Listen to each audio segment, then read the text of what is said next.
à toutes et à tous et bienvenue dans les podcasts de Régénère. Dans un premier temps, merci pour votre accueil la semaine dernière. C'était mon premier podcast avec Régénère et je vous avoue avoir eu pas mal la pression. Alors votre enthousiasme m'enchante et me pousse à m'améliorer encore. On va voir d'ailleurs si c'est le cas avec ce second podcast. Alors, je me présente, je suis Pascal, je suis un coach Régénère formé par Thierry. Je suis un enseignant et formateur en yoga, formé à la médecine traditionnelle indienne, l'Ayurveda, enseignant d'art du déplacement des Yamakasi, plus connu sous le nom de parcours, adepte du mouvement naturel, et je suis aujourd'hui votre hôte sur ce podcast. Bon, alors avant de commencer, j'ai le plaisir de vous annoncer également que c'est moi qui vais reprendre les lives questions-réponses sur le site Régénère TV pour les abonnés à partir du mercredi 28 mai. Voilà, ceci étant fait, c'est un plaisir de vous retrouver aujourd'hui pour ce deuxième épisode de notre série consacrée au foie, à la détoxification et à toutes les idées, fantasmes, vérités et dérives qui gravitent autour. La semaine dernière, on a exploré en profondeur ce que le foie gère réellement, au quotidien, sans relâche. On a parlé de toxines, bien sûr, mais surtout de surcharge interne invisible, endotoxémie, infection froide, déchets hormonaux, résidus du stress chronique. Bref, un travail de titan, souvent sous-estimé, toujours vital. Mais aujourd'hui, on entre dans un territoire un peu plus sensible, plus controversé aussi, celui des fameuses cures de nettoyage du foie. Alors, que veut dire vraiment nettoyer le foie ? Est-ce une pratique naturelle ? Est-ce un fantasme moderne ? Est-ce une bombe à retardement pour les plus fragiles ? On va explorer tout ça avec enthousiasme, avec la profondeur qui fait la signature Régénère. Et je vous le dis tout de suite, ce que vous allez entendre ici n'est qu'un minuscule aperçu de la richesse du nouveau parcours 7 sur le foie, tout juste sorti sur Régénère TV ce lundi 19 mai.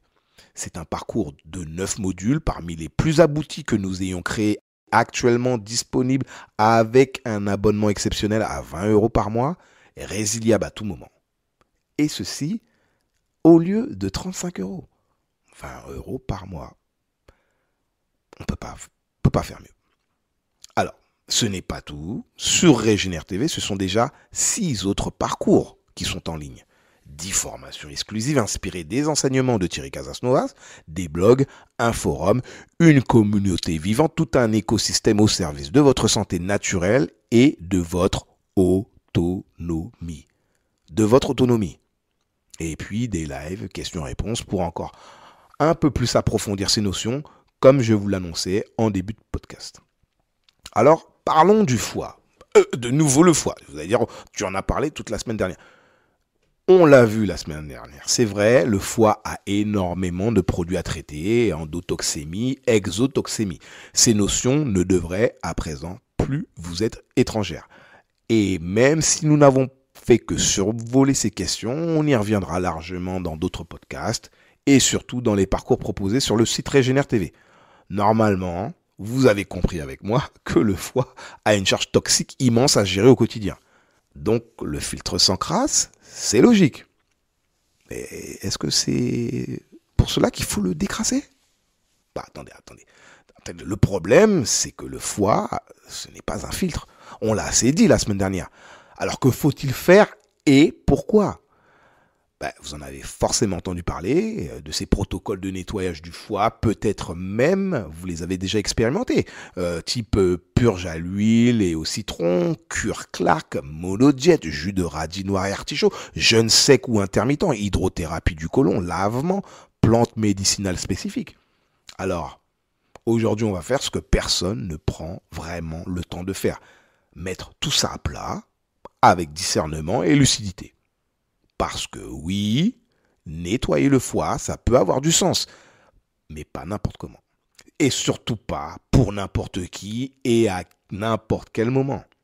Nettoyer le foie, de quoi parle-t-on au juste ?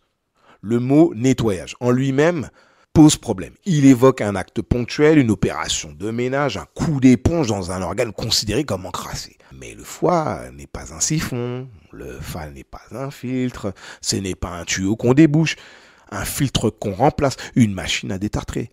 Non, Il est nécessaire à ce stade de vous faire quand même un bref récapitulatif de ce que recouvre cette notion de détoxification hépatique. On dit que le foie détoxifie l'organisme, mais c'est tout sauf un processus unique. Bien au contraire, c'est un processus complexe en 3 phases successives que nous détaillons en profondeur dans le parcours 7 sur la santé du foie disponible sur Régénère TV. Alors, voici un résumé essentiel pour bien comprendre la suite. D'abord, petit rappel, qu'est-ce qu'une enzyme ? On va les évoquer en long et en large quand on parle de détoxification du foie. Une enzyme, c'est une protéine active qui joue le rôle de catalyseur biologique. Elle permet à des réactions chimiques très spécifiques de se produire plus vite. Dans la détox hépatique, chaque phase repose sur des enzymes différentes qui transforment les toxines étape par étape jusqu'à leur élimination finale.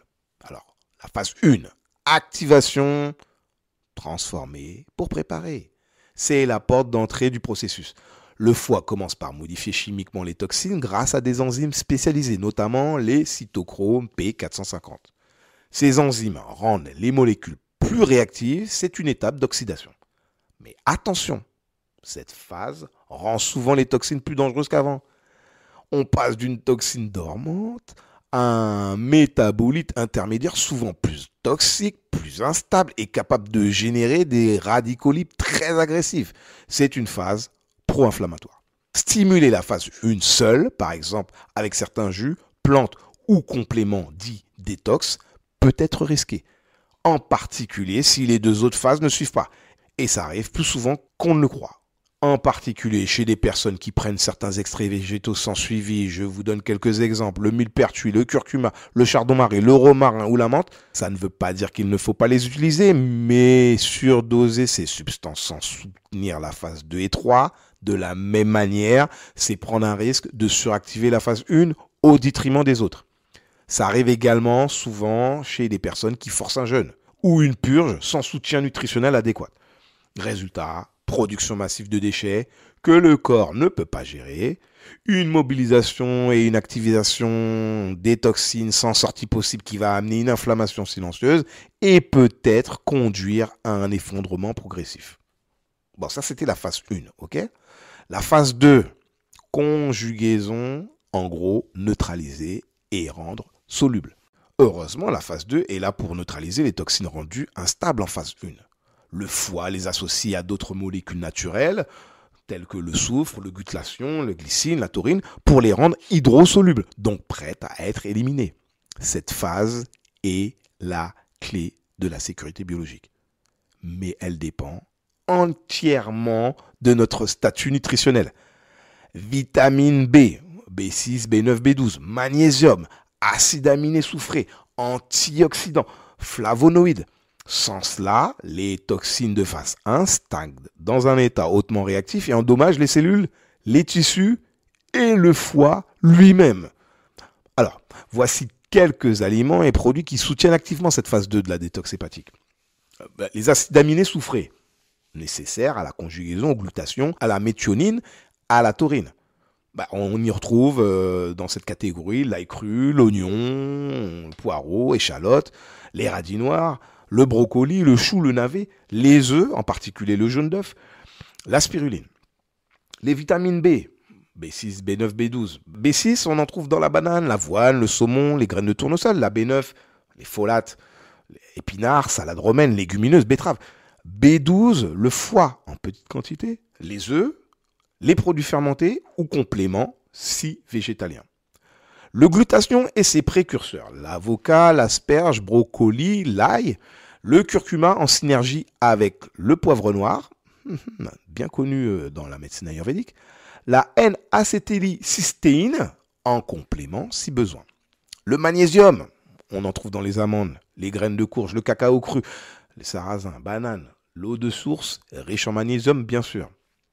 Les flavonoïdes, les baies en règle générale, les myrtilles, cassis, mûres, les pommes, quercétine, le thé vert avec sa catéchine, cacao, des flavanols en puissance, agrumes, hespéridine et naringinine qui sont les principes actifs des agrumes. On en trouve également dans le persil et le romarin. Alors, les choline, soutient la méthylation. Le jaune d'œuf, germe de blé, les graines de lin, le soja fermenté, en particulier le tempeh.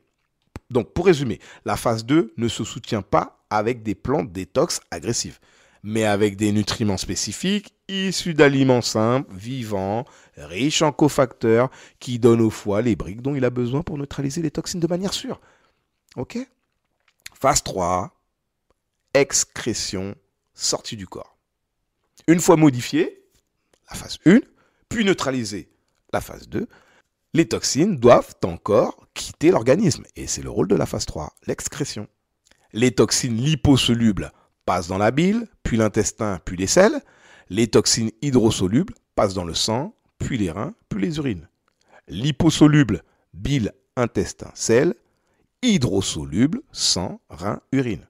Si cette phase est négligée, bile stagnante, constipation, déshydratation, les toxines peuvent être réabsorbées dans l'intestin, relançant le cycle toxique, ce qu'on appelle la circulation entéro-hépatique.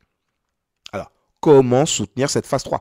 Ce travail repose sur des gestes simples mais fondamentaux. Favoriser la fluidité de la bile, mettre du mouvement, hydratation, plantes amères douces, type romarin et artichaut par exemple. Soutenir le transit, des fibres solubles, des massages abdominaux, du mouvement, des jus de légumes. Activer l'élimination rénale, de l'eau pure, des tisanes drainantes douces, reine des prés, orthosiphon par exemple. Des jus verts, des fruits diurétiques comme la pastèque. Et la respiration profonde. Relancer l'élimination par la lymphe et la peau. Activité physique douce, toujours, du sauna, du brossage à sec, de la cohérence cardiaque. D'ailleurs, c'est tout le sujet du parcours 6 déjà disponible sur Régénère TV. Éliminer et nettoyer le corps. Principe, méthode, terrain, un parcours complet dédié à l'ouverture des émonctoires et à l'art de la détoxification naturelle. Il est paru en avril dernier. Sans phase 3 fonctionnelle, aucune détox n'est complète. Et parfois, elle devient même complètement contre-productive. Savoir ouvrir les portes de sortie avant de mobiliser. Ça, c'est vraiment la base. Alors, ce qu'il faut retenir surtout, c'est que la détoxification hépatique est un processus en plusieurs phases et que le déséquilibre des phases induit des effets indésirables. Une phase 1 trop rapide, une phase 2 ou 3 déficiente, et c'est l'auto-intoxication garantie. C'est ce qui explique de nombreux effets secondaires observés lors des cures mal préparées. Le fameux cortège, fatigue, nausées, maux de tête, brouillard mental, irritabilité, éruption cutanée. Et c'est d'ailleurs là que beaucoup échouent. Ils drainent et activent, autrement dit, ils favorisent à fond, à bloc la phase 1, mais ils n'aident pas à neutraliser ni à évacuer. Et ça, c'est la phase 2 et la phase 3. Donc, ce qu'il faut retenir, vraiment, la phase 1 prépare, la phase 2 protège, la phase 3 libère. 1 prépare, 2 protège, 3 libère. Pour que la détoxification hépatique soit bénéfique et durable, ces 3 phases doivent fonctionner ensemble, en équilibre. Et c'est précisément ce que nous explorons en profondeur avec des outils concrets, des cas pratiques et des auto-évaluations dans le parcours 7 sur le foie, disponible sur Régénère TV. Comprendre ces phases, c'est reprendre le pouvoir sur sa santé et arrêter de faire des détox à l'aveugle, en espérant que ça tombe juste. Ah non. Clairement, ce qu'on appelle nettoyage, ce n'est pas un rinçage mécanique, c'est un soutien profond au mécanisme interne du foie, y compris pour qu'il puisse se protéger et se nettoyer lui-même. Car dans son activité de traitement des toxines, il peut aussi s'auto-encrasser. Dans son activité intense de transformation biochimique, le foie génère lui-même des résidus, des radicaux libres, des sous-produits métaboliques intermédiaires très réactifs, parfois plus toxiques même que les substances d'origine. Exemple, après la phase 1 de détoxification. Alors, si ces résidus ne sont pas rapidement neutralisés par la phase 2, ils peuvent endommager les hépatocytes, hépato-foie, cytes, cellules. Ils peuvent donc endommager les cellules du foie, créer des inflammations locales, du stress oxydatif, des fibroses. Bref, le foie s'auto-intoxique en travaillant s'il n'est pas soutenu. C'est pour ça que une fois en carence de nutriments, les nutriments ce sont le soufre, le zinc, le glutathion et les glycines, il se fatigue beaucoup plus vite. Un foie mal drainé, intestin lent et les reins surchargés recyclent ses propres toxines que les plantes antioxydantes hépatoprotectrices comme le chardon-marie ou le desmodium protègent les tissus hépatiques eux-mêmes. Ce qu'on appelle nettoyage est en réalité un soutien ou un sabotage de ses propres mécanismes de détoxification. Et ça change tout. C'est la différence entre faire un grand ménage une fois par an, en laissant le bazar s'accumuler le reste du temps, et mettre en place une organisation simple, fluide, quotidienne, qui permet à la maison de rester propre sans effort brutal. Le foie, en fait, c'est pareil. Il ne demande pas une purge héroïque, une demande du rythme, du soutien, de l'intelligence. Un peu chaque jour vaut mieux qu'un grand choc de temps en temps. Et pourquoi ? Parce qu'on le répète, le foie est un organe d'endurance, pas un sprinter. Il fonctionne 24 heures sur 24, sans pause, sans option off. Et son efficacité dépend moins d'un geste spectaculaire que de l'environnement dans lequel il baigne au quotidien.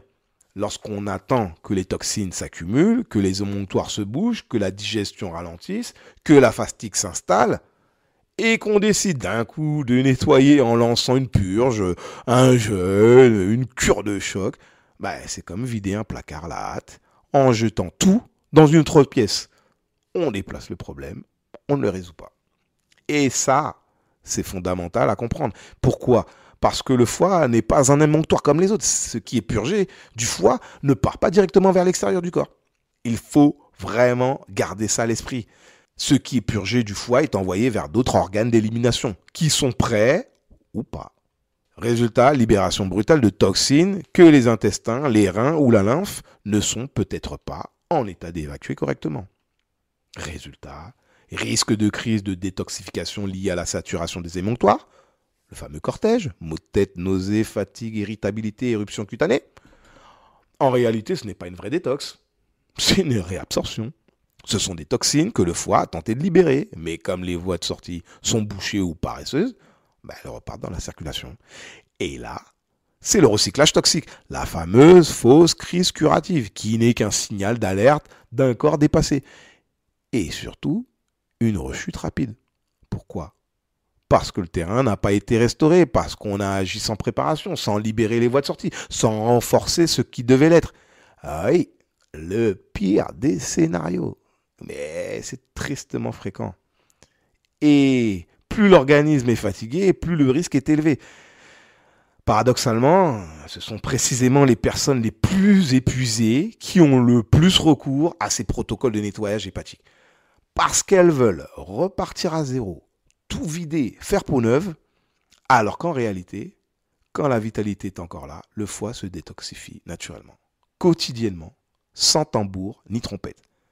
C'est ça le vrai paradoxe. Plus vous êtes vital, moins vous avez besoin de forcer.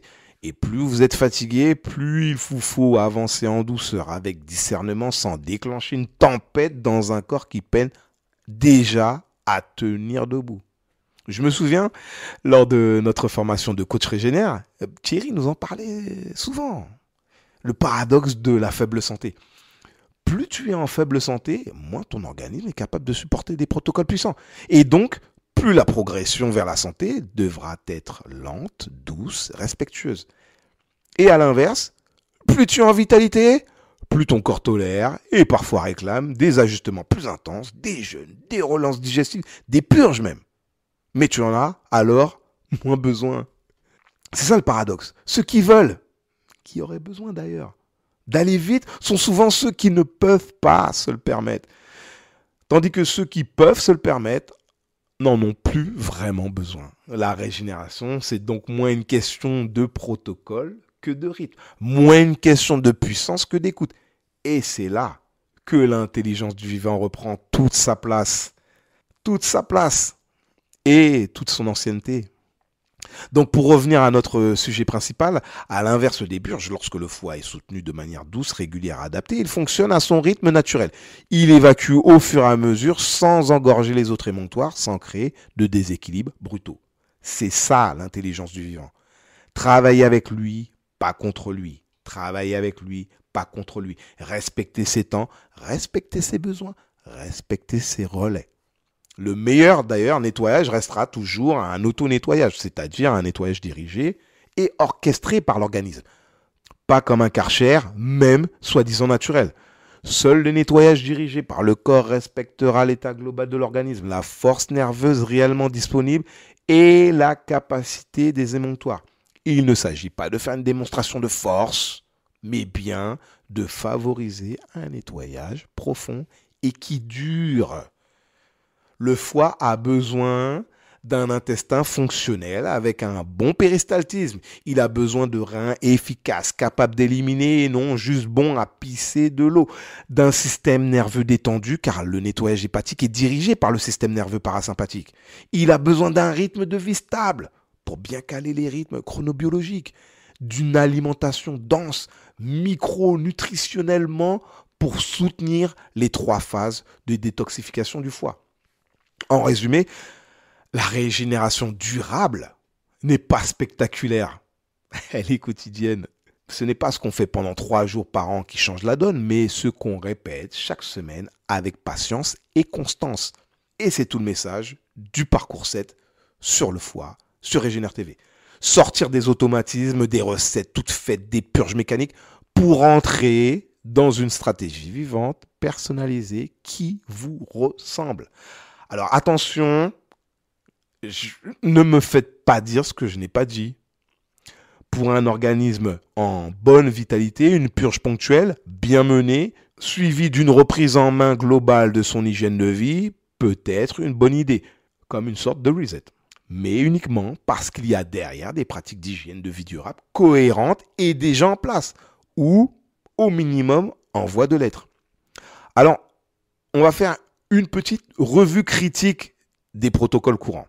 On va passer en revue les principales méthodes dites de nettoyage hépatique, non pas pour les diaboliser en bloc, ni les glorifier, à tort, mais pour poser un regard physiologique, vivant, cohérent. On commence par la purge d'Andrea Moritz. Elle vise à vider la vésicule et à expulser ce que certains appellent les calculs. On avale en gros une grande quantité d'huile d'olive après avoir dilaté le canal hépatobiliaire en prenant des sels d'Epsom. Cette quantité importante d'huile va provoquer une chasse biliaire qui va vider brusquement toute la vésicule. Il y a beaucoup de discussions autour de ces grains ou boules vertes qu'on retrouve dans les selles, dont certains disent d'ailleurs que ce sont des calculs cholestériques, alors que d'autres pensent que ce sont des saponifications d'huile et de bile, provoquées par la purge elle-même et non pas par une quelconque élimination. Force est de constater quand même que ces purges participent à une forme de nettoyage hépatique, même si on a du mal à définir clairement ce qui est nettoyé. Quoi qu'il en soit, le fait que certaines personnes continuent à éliminer ces grains verts, même après 20 purges, peut laisser penser qu'il y a quelque chose dans le processus qui n'est pas ajusté, que l'hygiène de vie derrière ne suit pas, ou que l'approche est incomplète. Parce qu'il faut quand même le dire, comme toute purge, c'est violent, fatigant, déconseillé en terrain fragile ou déjà inflammé. Et puis, quand après 20 purges, on sort encore des dizaines de ces boules vertes, il est peu crédible de penser qu'elles étaient dans le foie et la vésicule. Parlons des mots de diète. Pommes, raisins, bananes, par exemple. Elles sont un outil doux, progressif, efficace pour baisser la charge digestive, mobiliser les émonctoires, libérer de l'énergie pour la détoxification globale, relancer en douceur. Parmi elles, la monodiète de pommes est particulièrement intéressante lorsqu'on vise le foie et la vésicule biliaire, car l'acide malique, naturellement présent dans la pomme, assouplit et fluidifie les dépôts biliaires, notamment le cholestérol cristallisé ou les boues. Il favorise la circulation de la bile sans provoquer de spasmes. En plus, la pomme aide à prévenir le phénomène de recyclage entérohépatique des toxines grâce à sa richesse en fibres solubles, en particulier la pectine, qui piègent certains résidus dans l'intestin et font aussi une sorte de balai intestinal, mais doux. Alors, la pomme est aussi alcalinisante, apaisante pour le système nerveux et facile à digérer, ce qui en fait un allié idéal pour les terrains fragiles, des terrains de personnes en fatigue chronique ou en transition alimentaire. Parlons des jeunes. Les jeunes, formidables catalyseurs en régénération, s'ils sont bien menés, Mais s'ils sont utilisés comme une course à la performance ou une tentative désespérée de purge express, le risque de dérive est très grand. Un jeûne brutal, lancé sur un foie congestionné, avec des émonctoires paresseux, un microbiote perturbé, une charge toxique élevée et un système nerveux sous tension. C'est ça le projet ? C'est une tempête d'endotoxines assurée, je le répète. Une libération massive de déchets cellulaires, de toxines bactériennes, de résidus hormonaux que le corps n'arrive pas à éliminer à temps. Et dans ce cas, ce n'est pas une détox bénéfique, c'est une intoxication secondaire. Un des signes typiques, les vomissements répétés, parfois très handicapants dès les premiers jours de jeûne. Ils sont souvent mal interprétés comme une crise de nettoyage, mais en réalité, ils peuvent traduire un foie débordé, une vésicule saturée, une digestion à l'arrêt, un système nerveux en alerte. C'est le corps qui dit stop, je peux pas traiter tout ça en même temps. Et je peux pas traiter tout ça maintenant. Alors forcer dans ce cas ne fait qu'aggraver l'effondrement. Le jeûne n'est pas un bouton reset. Le jeûne n'est pas un bouton reset universel. C'est un outil exigeant qui demande une préparation, une stratégie, une connaissance de son terrain et surtout d'un accompagnement. Dans certains cas, il faudra préparer le terrain pendant plusieurs semaines avant de jeûner.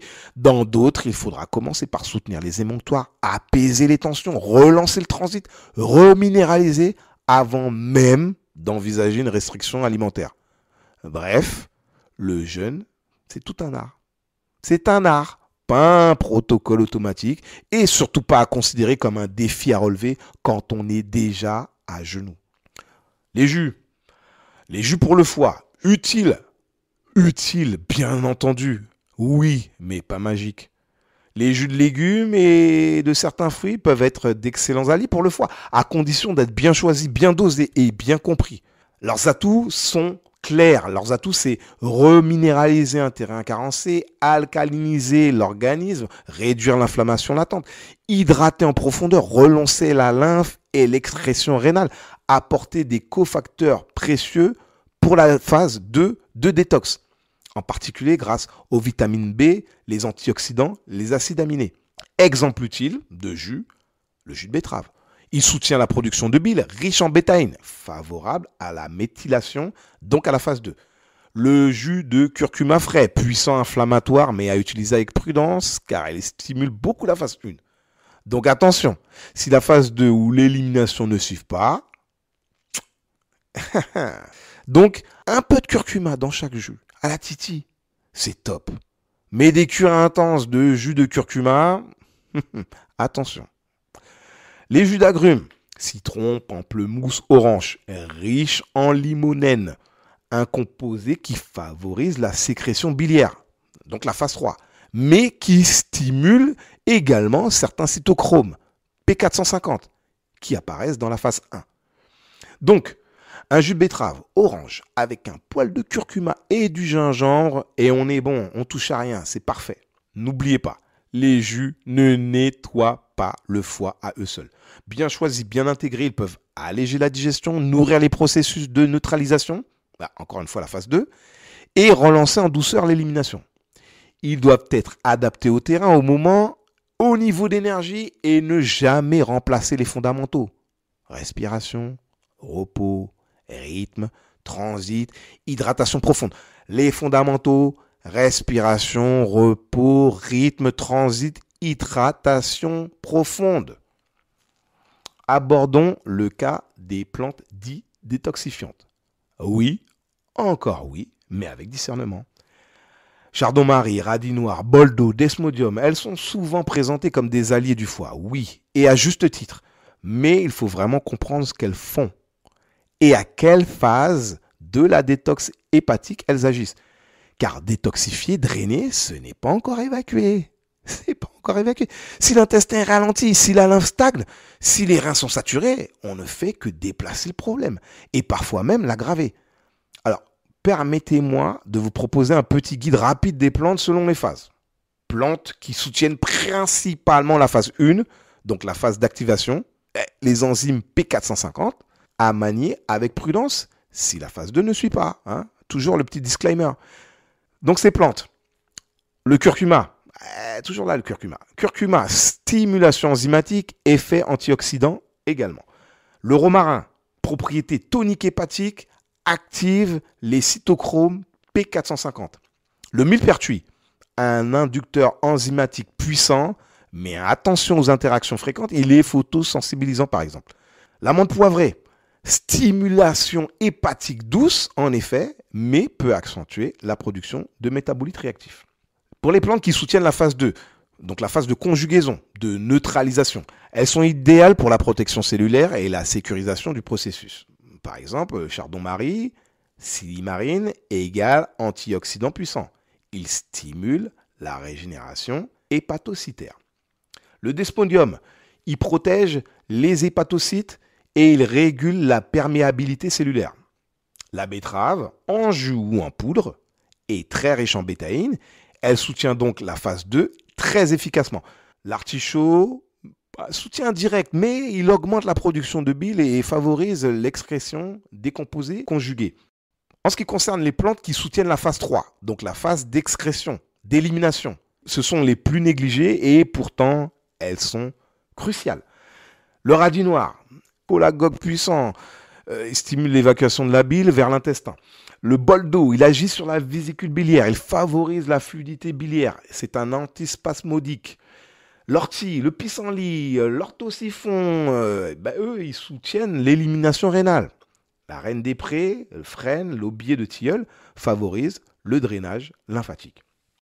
Alors, les mises en garde essentielles, on va revenir, vous allez dire, je radote, mais il faut vraiment se mettre ça en tête. Il faut vraiment que vous implémentiez ces principes. Mobiliser le foie sans ouvrir les portes de sortie, intestin, rein, peau, lymphe, c'est comme secouer une corbeille sans avoir de sac poubelle prêt à la vider. C'est pourquoi, sur Régénère TV, le parcours 6, nettoyage du corps, et le parcours 7, le foie, sont pensés ensemble. L'un ouvre les voies, l'autre travaille en profondeur. Donc, soutenir et favoriser le nettoyage du foie, c'est accompagner ces 3 étapes, sans forcer, sans brusquer, sans court-circuiter. Et surtout, ce n'est pas croire qu'on va nettoyer le foie en une soirée. La régénération n'est pas un sprint, c'est un art. C'est un art du rythme et de l'écoute. Et c'est surtout une hygiène de vie. Donc, nous pourrions dire que l'erreur majeure des nettoyages hépatiques mal pensés, c'est de croire qu'un foie saturé a besoin d'être vidé, alors qu'en réalité, il a besoin d'aide pour gérer le flux. Il a simplement besoin d'aide pour gérer les flux. Il a besoin de calme, de fluidité, de coordination avec les autres émonctoires. Pas d'un grand coup de balai brutal. Et surtout, si on libère trop de toxines d'un coup, via une purge ou un jeûne sec non préparé, on crée une crise toxique. On crée Dexheimer, une réaction Dexheimer. On fatigue encore plus ceux qu'on voulait aider finalement. L'intensité n'est pas synonyme d'efficacité. Alors vous allez me dire, que faire Pascal? Ce que nous proposons sur Régénère, c'est autre chose. C'est une approche intégrée, individualisée, progressive, une stratégie. Observer son terrain, évaluer ses émonctoires, soutenir son foie en douceur et y aller avec progressivité en fonction des réactions de l'organisme. On construit un plan ajusté à son énergie, à ses besoins, à son quotidien. Et c'est exactement ce que nous développons en détail dans le parcours 7 sur le foie, qui est sorti cette semaine sur Régénère TV. Ce sont 9 modules complets, des autotests de terrain, des grilles de personnalisation et surtout une vision systémique. On dézoome, une vision vivante, inspirée des enseignements de Thierry, mais qui va plus loin encore. Alors, aujourd'hui, encore une fois, je comprends, c'est un très gros morceau. N'hésitez pas à écouter plusieurs fois, à prendre des notes. Je vais essayer de synthétiser et vous offrir un mot de la fin qui... Oui, on peut soutenir le foie. Oui, on peut l'aider. On peut l'aider à mieux se régénérer. Oui, mais sûrement pas en lui infligeant des cures standardisées, violentes ou copier-coller. Le foie n'est pas un objet à nettoyer, c'est un être vivant à accompagner. Et c'est un être vivant qui vit en vous. Et ça, c'est une révolution douce. Celle que nous incarnons ici à Régénère. Dans le prochain épisode, on ira plus loin encore. Comment bâtir concrètement un plan de soutien hépatique? Quelles erreurs à éviter? Comment choisir les bons outils au bon moment selon votre terrain? On verra surtout, suspense, que le foie n'existe pas. Ouais, vous avez bien entendu. Le foie, ça n'existe pas. Enfin, comprenez-moi bien, le foie seul n'existe pas. Mais ça, c'est pour le prochain épisode. Si vous voulez aller plus loin, tout est là sur Régénère TV. C'est pas faute de le répéter. Et on ne se gêne pas, car on est vraiment fiers du travail accompli pour votre santé et votre autonomie. En attendant, prenez soin de votre foie, car lui, il prend soin de vous. À chaque seconde. À très bientôt.